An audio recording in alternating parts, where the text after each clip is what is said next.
Rigathi Gachagua stands impeached at this point, so he cannot run for office. Okay? You again went further to Section 13.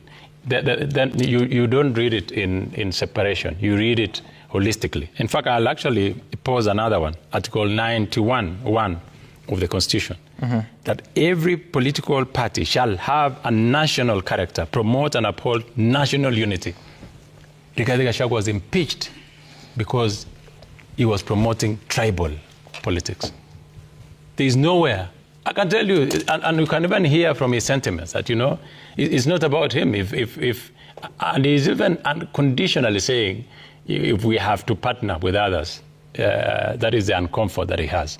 I can tell you, Sam, that I don't see Honorable Rigathi Gachagua running. What Rigathi Gachagua is doing even now, he is trying to have a block of votes so that he can auction it to an individual. He is not running. He needs votes to auction. He wants to get members of parliament and use it to bargain for space. That is exactly what he's doing. And he will not allow anyone. You saw Senator Muranga this week come out very strongly and said, we will not allow any other person to lead if it is not going to be you.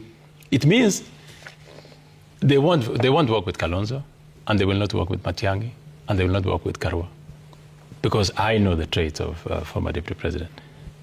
Malala will tell you here, but, you know, later when you ask. No. You say the political party will not go anywhere because it's a yes, that's what I'm saying. Yeah, he's going to auction no, you said he cannot found a political party. He cannot.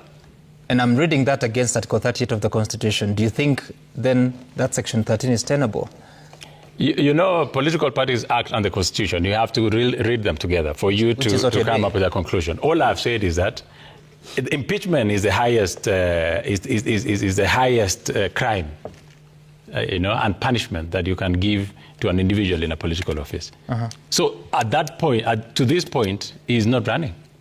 So I'm just giving him the latitude that he could go to court and overturn the impeachment process. But as it is now, even I want to get Malala another party because honestly, he's the deputy party leader. But of what party? You know, what party? DCP. And no, this is a brilliant person. But look at the party leader that he has. Honestly, is this a party leader that you want to second?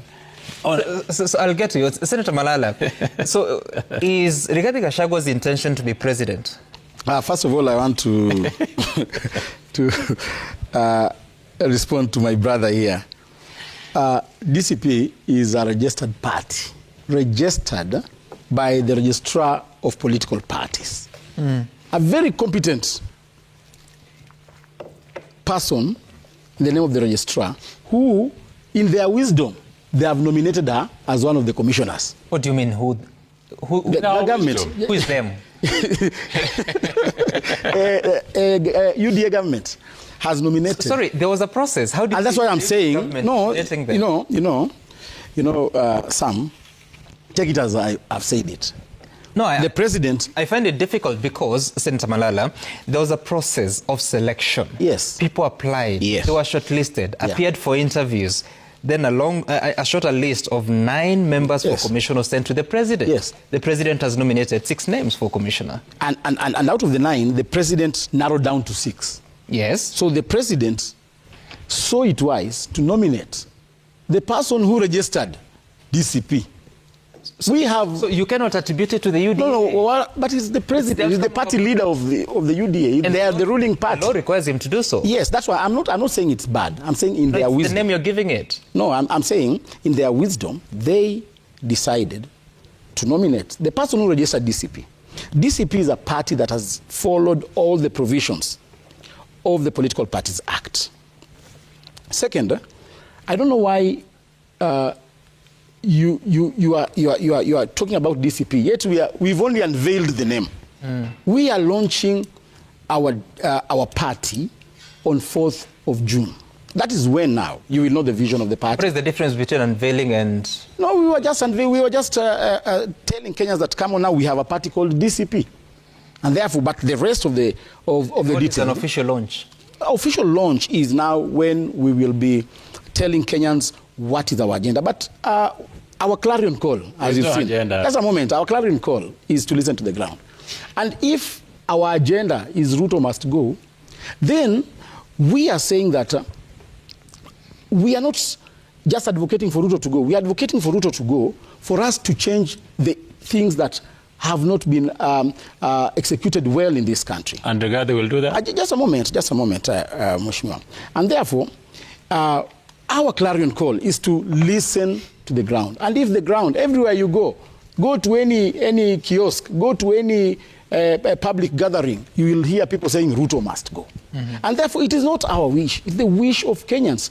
I've heard Mheshimiwa here saying that they'll be competing against themselves. It's true. They are competing against themselves. They had an agenda. They had a manifesto, which they are not implementing. This is the third year. You were part of that agenda. Yeah, and that's why I left. Which part have we not implemented? And that's, I want to respond to you. Just a moment. And that's why I left. UDA party. Malala, we kicked you. UDA party has not implemented the promises. We've seen the president making public declarations. Oh, hii barabara chini ya wiki tatu nitaunda. You know, it's a lying system. And when I hear my brother here saying that my party leader is not qualified to run for office, that we have rejects in our team, we have people who were involved in fertilizer scandal. If the person who was involved in Kimarer and Aror Dam is now heading your faction, if the person who was at the middle of the maize scandal is now the head of your faction, what are you telling us about? What are you talking about? He knows the head of his faction. I don't know what you're referring to. You know. Now, what we are saying is... Is it possible to say what you're saying in specific terms? What I'm saying is, his party has got a list of people, in fact, a gang of people, who loot from this country. And he can categorically lie to the nation, look straight into the cameras, and say that our party is a group of rejected people. You saw, out of the 28... Give me a specific answer. Is it the intention of Rigathi Gachagua to be president of Kenya? Of course, yes. How so? You know, we have the Constitution, and you cannot read the Constitution in isolation. The same Constitution is referring to gives Rigathi Gachagua a right to ensure that he has explored all appellate stages. Rigathi Gachagua, as you know, yes, he was impeached, but he obtained an order to stay. Say what? Stay the impeachment proceedings until his matter is heard and determined. Which one was that? Just a moment. Malala. Oh, yeah. No, wait. We got an order, the Kirinyaga order, to say that we are staying the proceedings because we are in court. We have a right to be adjudicated fairly, and that's the role of the judiciary. You know, you cannot just take me, you say that you are a thief, and then it ends at you saying, I am a thief. I have the right to go to court and seek justice. You cannot be the implementer and also the person offering justice. And that is why I'm saying he has the right to go to court, get judgment. If today High Court ruled that Rigathi Gachagua was not procedurally impeached, he will run for president. But has not been, the impeachment has not been overturned. So as it is... Sorry, Senator Malala, I'll get back to you. But Honorable Osotsi, do you think he should run? But also, what does this do to the political hygiene of our country? Well, maybe before I respond to that, allow me to say something about IEBC, which I thought it was a very important topic than what we are discussing about... All of you run away from that question. Rigiji. I don't understand why. Having IEBC in place, I think is the most important thing for every leader who is talking about 2027. And when you talk about relationships, everyone has a relation. Everyone has a past relation. Even Chebukati, when he was appointed, when he was made the IEBC chair, he was an ODM member. Remember, he vied for a parliamentary seat on ODM ticket in 2007. So when we have people who appear to be having a past relationship with some people, that should not be a major issue. I think the major issue is that these people, are they qualified? Do they have the right capability to be commissioners of IEBC? I think that's what is important. Because I'm seeing a situation where people will go to court, try to say that these guys were not properly appointed, and that may affect the entire election process in 2027. Remember, the issue of delimitation of boundaries, it is now expired. It's expired in March 2025, this year. 24, last year. Yeah. So we have a crisis. And now, if we do not have IEBC by end of this year, we are going to be in a big constitutional crisis. And it will affect all of us. Yeah. Malala here, he is talking about 2027, that Ruto is one term. They may not have that opportunity. So it is in the interest of every leader in this country to have an IEBC in place. And the issue of relations is not a major thing. The gentleman who has been proposed to be the chair of IEBC, I know him. He has appeared before my committee in the Senate as a county attorney of Turkana. He was a county attorney during Anok's time, and even presently, he was also the county attorney of Turkana. And he's such a very knowledgeable individual. So let's give him a chance to see what happens. Okay. And number two, you remember, we have been proposing that why can't we have an IEBC where political parties are allowed to nominate? So that DCP brings someone, ODM, UDA brings someone. When we talk about that, it's already an issue of relationship. So let us have a commission in place. If you were to do that, then it would mean there are political parties that will not be represented, including DCP is just 5 days old. I'm just giving an example. Have been part of the process. I'm just giving an example on the issue of relations. Yeah. That if that had to be implemented, then the relationship issue will still come in. What we need is for us to focus on having the right laws in place to ensure that the process is free and fair. But focusing on individuals, I think we are losing the point, and we'll continue having a situation your where... political party has done that very clearly. Yes. Against Isaka San, against Wafula Chebukati Commission. They've done it very well. Yeah, but this is what I was referring to. Listen, I'm the one talking. No, you had an opportunity and I was listening. No, I'm just reacting. Learn to listen. It's a point of information. Yeah? Learn to listen. You are now a deputy party leader of a briefcase party. So you need to listen. Listen to big parties when they are talking. And learn these things. So what we are saying is that let us focus on the laws. Remember, one of the issues that we are raising is preparedness. The right technology, the right laws, the right framework in place. That is what is important to me. But individuals, will always have individuals who have relations in the past, and that is not a major issue. The major issue is that without an IEBC, we have a problem in 2027. I think the reality we'll get into a constitutional crisis. The reality is that the political class has always thrown stones at the IEBC. Today it's DCP. Yesterday it was ODM. It has always been. They continue to issue, some of them very inflammatory statements that can incite violence. That I think everyone is against it. I mean, I don't mind Malala being a deputy party of any political, a deputy party leader of any political party. Yeah.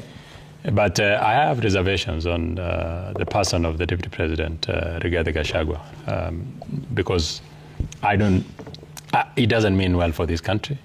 It's not good for the nation. You know, it's very toxic. You watch him and you know he should be moved from the mic, because every time he has this font for appearing and speaking on microphones, and sometimes it's very dangerous. In terms of DCP, if I was this generic and all these generic parties, if I was registered political parties, they'll not see the light of the day. Why do we need them? Why do we need a party like DCP for what? It's a regional, it's a party, it's a village party, and the party leader proudly displays, you know, that it belongs to Amunyoro. In fact, he's made a very huge poster that, you know, I love Amunyoro. This is to show you where the party belongs. In fact, Malala today, if they were to do a party, what is it called? Party PG. It is done in Amunyoro. Imagine he had to drive all the way to Nyeri. Malala. I mean, what kind of a party is that? A party that only speaks about a small village and sees everything in the context of that village.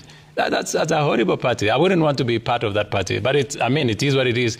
Good enough is that that party will not be fielding Rigathi Gachagua as a presidential candidate. And number two, as I conclude, because I know you won't give me another chance, is to confirm and reiterate again. You asked me if Rigathi Gachagua will be arrested. I want to tell you again, because I know I'll be here next week on Monday, just to confirm. Rigathi Gachagua will be arrested anytime now. Because those statements that he made should not be taken very casually. Statements that are made by leaders, they should be accountable. How do you know that? Action must be taken because of the statements that he made. It is a statement that is already it is causing a lot of anxiety. Who was given the order to arrest? William Ruto. Every person when you commit crime, you know that you know the police will come for you. Who has given the order to arrest? The deputy president himself has said there is no difference between someone who is inciting violence in the country and that bandit in North Rift or the terrorist. Yeah, we heard what he said. We also heard what the Interior Cabinet Secretary said. Yes. So who has given instructions to arrest Rigathi Gachagua? Why will there be instructions for you when you've committed a crime? Because you already know. Who are you quoting? No, I'm just saying I can see the crime he has committed. It's a serious crime. You don't expect that the Minister of Interior and the Deputy President of this country will speak on a statement in vain. No. Wait and see. So they know. I am saying Honorable Kipchumba Murkomen, the CS Interior, cannot be issuing a statement. So they also know he will be arrested. Who? Me? I have said it. The Deputy President and the Cabinet Secretary for Interior knows. That is why he didn't sleep. He didn't sleep in his house. He didn't sleep in Omunyoro. He didn't sleep in. The two know he will be arrested. In his house in Karen, he's been dodging using Probox. I don't know, driving where. Yeah. DP Kindiki, CS Murkomen, they know Rigathi Gachagua will be arrested. They shouldn't know. The security apparatus in this country must act because they are independent. The police is independent. But you know he will be arrested. He will be arrested. So how independent is the police service?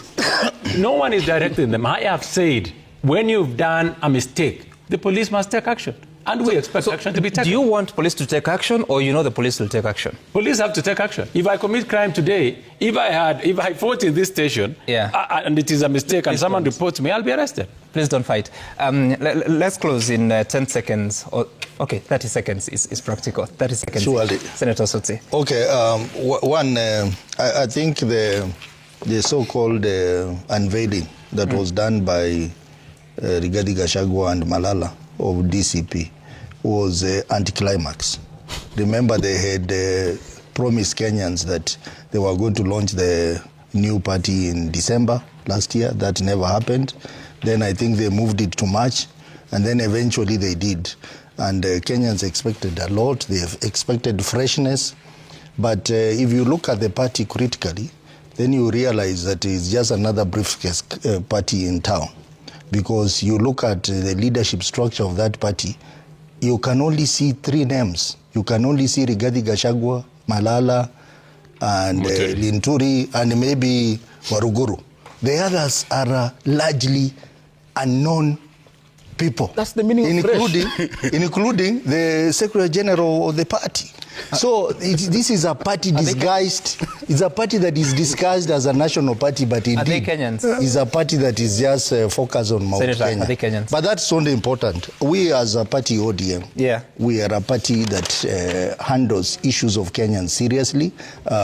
We are now pushing for important issues that are affecting Kenyans, and that's why we got into an MOU, a 10-point agenda with the UDA government to try and push for the interest of Kenyans, the 10 issues.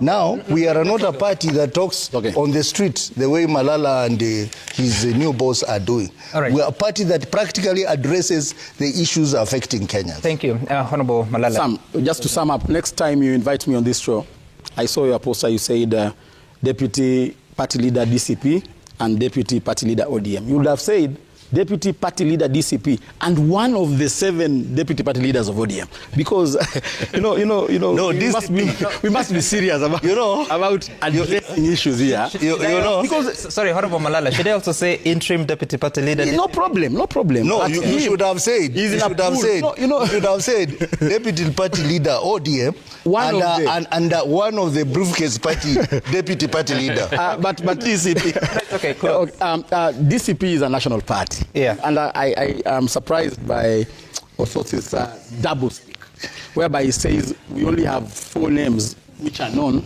the rest are people who are not known. That is the essence of freshness. No. We have seen out of the 28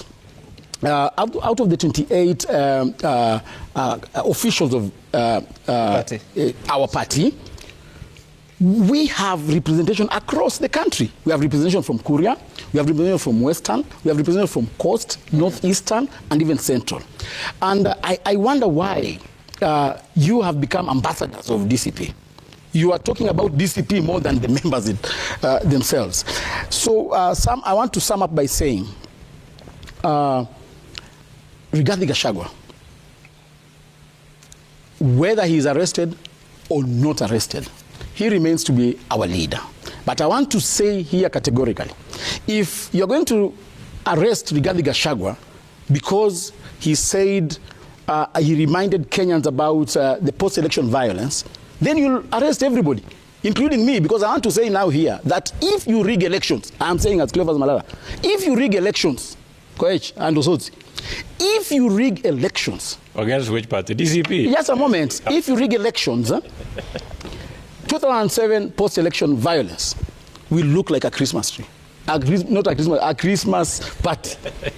And therefore, okay. And I want to say, if that, no, it's a fair statement. No, Koech, reminding us about the history, of Kenya cannot amount to a criminal offense. I have to say here that those are your sentiments.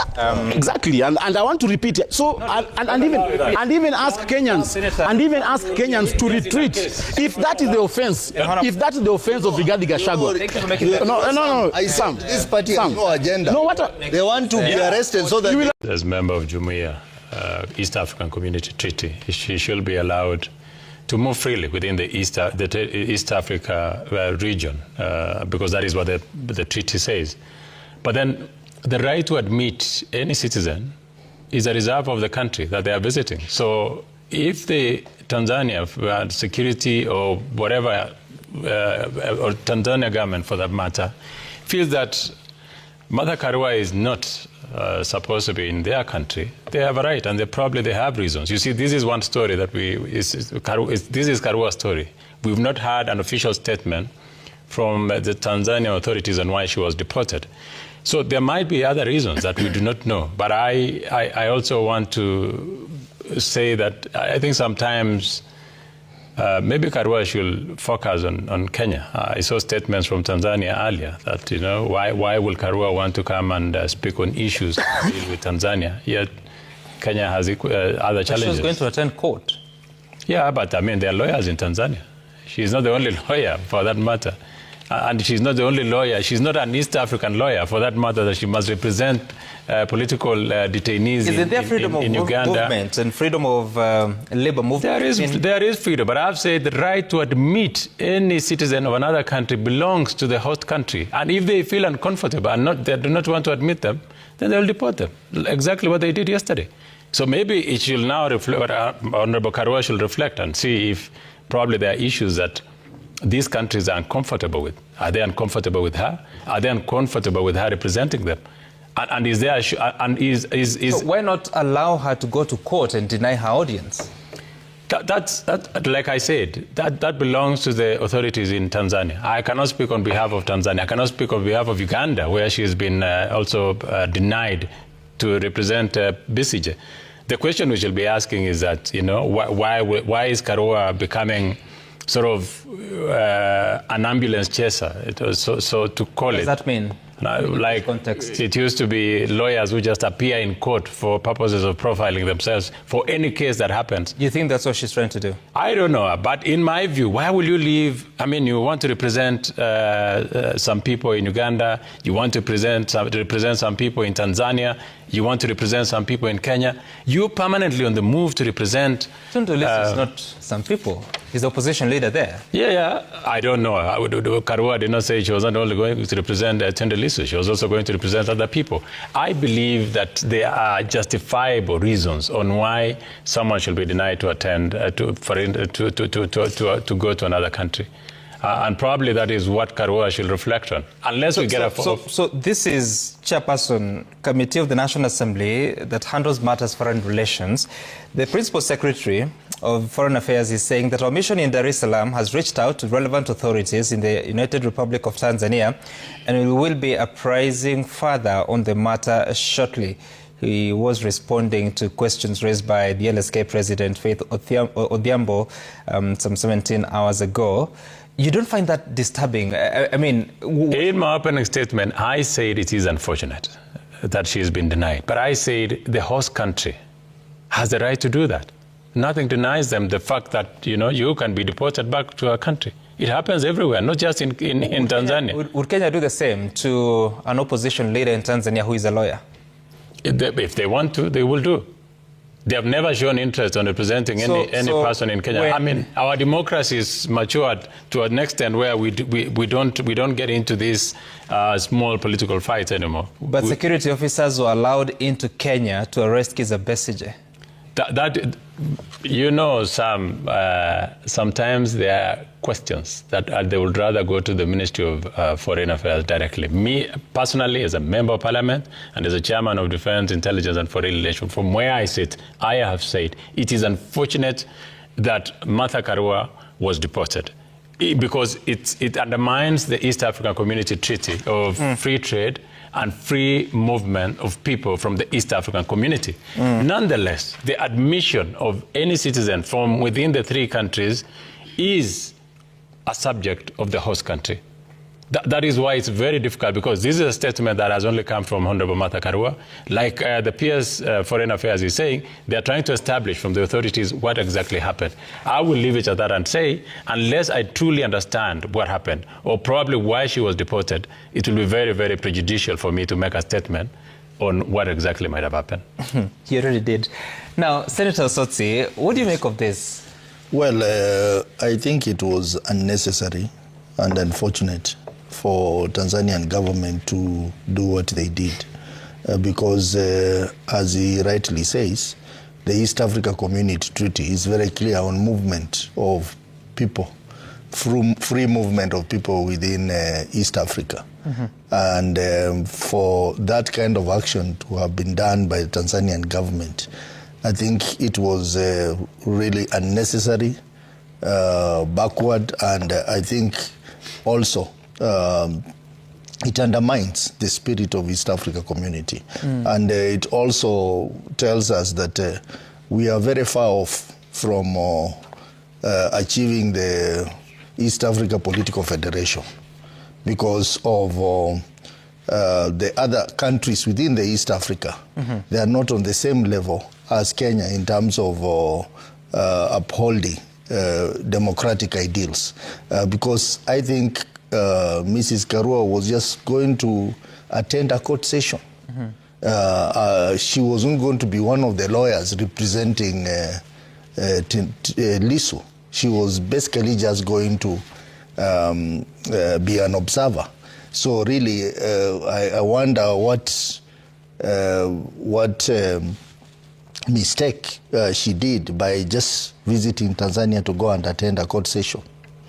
They will tell us, the Tanzanian authorities will tell us, but really what is coming out so far... Should the government of Kenya be concerned? Really, the government of Kenya should be concerned. I saw a statement by the PS that he will try to find out what exactly happened. And I think they should be concerned in the context of upholding democratic ideals within East Africa region and in the context of working towards a political federation. Because if we have this kind of challenges, political challenges in upholding democracy across East Africa. You see Uganda, we have a problem with the BCJ. We now have a problem in Tanzania. Rwanda is even worse. Then we are far off from achieving political federation that we have always been talking about. You know, what is disturbing, Mheshimiwa Koech? So, like I told you, not long ago, I think it was sometime last year, Kizza Besigye was arrested in Nairobi, and the government of Kenya cooperated fully to have him taken to Kampala. And after that happened, of course, Martha Karua faced challenges in getting admitted, but eventually she was admitted to also be in that case. Here is Tundu Lissu, another opposition leader, just like Kizza Besigye in Kampala. Tundu Lissu is in court for, I think, treason allegations.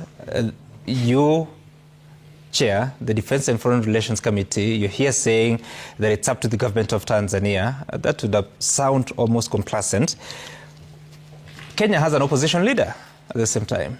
In this case, we may say Rigathi Gachagua, who, according to the papers, Kipchumba Murkomen and Deputy President Professor Kindiki are saying he will be arrested. So what is the government's position about opposition leaders in the region? I do not know what Tundu Lissu did, or Besigye for that matter. Like I said initially, and which Honorable Sosi also has mentioned, it undermines the treaty, the East African Community Treaty. It truly undermines. But then I do not know the subject. I do not know the content. I do not know why, for instance, Tundu Lissu was arrested. Is he a threat to the Ugandan authorities, the Tanzanian authorities? Is there a problem that probably will be treasonable in charge? And there are issues that probably will undermine the investigation if Karua was to present them for that matter or not, and so on and so forth. But for issues of Kenya that you've raised, I can confidently speak about Kenya. You know, like you did say, I've seen in the newspapers, I think that is what you're referring to, that statement by Honorable Kalonzo Musyoka that there were plans to arrest the former Deputy President, Honorable Rigathi Gachagua. I did make a statement yesterday in Siaya where I said, in fact, it is too late for Honorable Gachagua to be arrested. The statements that he's continued to issue are extremely, extremely dangerous for this country and security of this country. Some people do not understand what it meant in 2007 for some people. In fact, I personally lost some relatives in Sondu River. And we've forgotten, we've lived to forget about it. But the Deputy President, because he thinks that his personal problem is a national problem, is a national crisis, he wants all of us to leave what we are doing and focus on his statements. I tell you, Sam, and like I made a statement here before on Honorable Muturi, it is not a matter of when. It's not a matter of if for Honorable Gachagua, he will be arrested. That I can authoritatively tell you in this station this morning. Because we do not want people who continue to play with the lives of the people of Kenya. How do you know that? You say authoritatively. How do you know that? I am the chairman, Defense, Intelligence and Foreign Relations. I don't consume intelligent information, but I know the mood of the government when they want to pounce on someone. Not even that, Sam. Don't you find it wrong that such a statement can be made and someone can be arrested? We are not above, no one is above the law in this country. We all submit to the rule of law. Where statements have been made that border on incitement of communities, you saw the Kikuyu community yesterday in Rift Valley come out strongly to condemn the town because the Kikuyu community where the Deputy President comes from, he does business everywhere. Very industrious people. But you have someone, a horrible tribalist, coming out with a terrible statement that borders on incitement. And we'll talk about those in details, but also to recognize the arrival of Senator Cleophas Malala, the Deputy Party Leader of DCP party. And before I get to you, Mheshimiwa Koech, don't you find it disturbing that, yes, as Chair Defense, Foreign Relations and Intelligence, you're saying you don't consume intelligence reports, but you can authoritatively confirm that Rigathi Gachagua will be arrested. I ask you about Martha Karua. You tell me that the authorities in Tanzania, for sure, they have the reasons why they denied her entry, and they have the right to deny her entry. But when I ask you of the position of the government on this particular question, you say you don't know. No, I said I will stick by what the PS Foreign Relations did say, Mr. So you don't have Singh-Oi. intelligence or information on foreign relations about... This thing happened yesterday, okay? Yeah. Most of us were out in our constituencies. But you already know Gachagua will be arrested. Because this is... And he has not been arrested. No. Martha Karua has not done anything. It's not even in the jurisdiction of this country. Martha Karua was traveling to Tanzania. Rigathi Gachagua made a statement. That's what I'm saying. I mean, it's interesting. What has not happened, you know it. What has happened, you don't know it. No, Sam. Honestly, you know, I also find it a bit more difficult for you. Don't you find the statements that were made by Honorable Gachagua as disturbing? Which I said we'll get into that. Yeah. So for me, even without being told, I said I can tell from the mood of our security apparatus that it is about time they will arrest him. And not for anything, just to show him that he's not above the law. And that the more because he believes... You're able to read mood, but you're not able to read reality. I'm saying today, the PS Foreign Relations, of course, will now use the instruments and the structures that we have within the Ministry of Foreign Affairs to find out what exactly happened. We have a diplomat. Is the committee bothered? It is. On this matter? It is bothered because it's not the first time that has happened. Karua before went to Tanzania. You remember how she was treated? It is unfair. And that is why we should find answers to exactly what happened. Uganda, yeah. Every Kenyan must be able to freely move within That's what East African going to do. Otherwise, it undermines the spirit. And I'm sure we even have members of the East African Legislative Assembly who will even raise issues in the East African Legislative Assembly. All right. Senator Malala, what's your take about what has happened to Senior Counsel Martha Karua?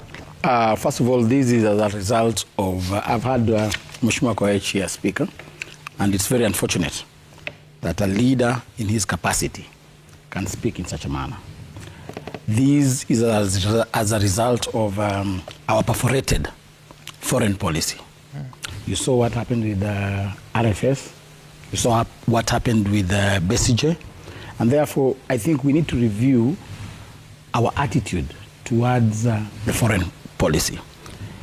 We need also to remind ourselves that we must be patriotic. We cannot be celebrating a Kenyan being harassed and denied her rights in a foreign country. As a nation, we have, first of all, you as a government, you have a sole responsibility to protect your citizens, wherever they are. That is why you see, when we have war in other jurisdictions, governments go and pick their people. They don't go and say that this is a criminal, this is not a criminal. It is the responsibility of governments to ensure that the citizens of that country are protected in whatever form.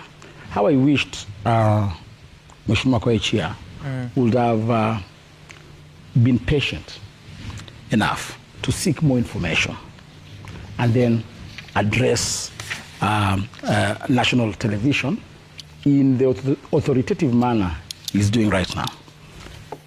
This shows how this government is reactive. This shows how this government is not coordinated in their response. You've seen lately, we've seen different officials of governments responding differently to the same issue. So how I wish there is a coordinated way, and especially on matters foreign relation, there is a coordinated way in which government can be responding to this thing. Not anybody. Somebody is coming from Migori, he wants to respond on issues of foreign relations with other country. But he's the chairman foreign relations committee. They have not sat. He chairs a committee. Has he sat with the committee members? Has he seeked any statement about it? So I think being a chairman, I think it's an oversight role. You're not implementing the executive function. Precisely. And therefore you would have waited and in fact summoned the PS or the CS of Foreign Affairs to come to Parliament and get the right information. Then communicate on behalf of the committee. You cannot come here and speak or articulate your personal feelings as the chair of Foreign Relations, Defense and Foreign Relations Committee. So how I wish our government perfects on the foreign policies, implementation of the foreign policies. Second, I would want to say that it was quite unfortunate for Martha Karua to be treated in that manner, because she was traveling to attend maybe the East African Legislative Law Society or something. And she has a right. She has a right to move around. Remember, we exist within the East Africa Cooperation borders, and therefore it is just good enough for our sister country to treat her in a manner in which we would like to treat other dignitaries from other countries. You saw the other day, Uganda were allowed to come and arrest the opposition leader here in Kenya. Who allowed foreign police officers to come to Kenya and arrest somebody from Kenya? You know what our foreign policies dictate. Kizza Besigye. Yes. And therefore, I think as a country, we need to relook at the manner in which we are implementing our foreign policies, and even, if possible, improve, because we are still stuck in the past. Okay. All right.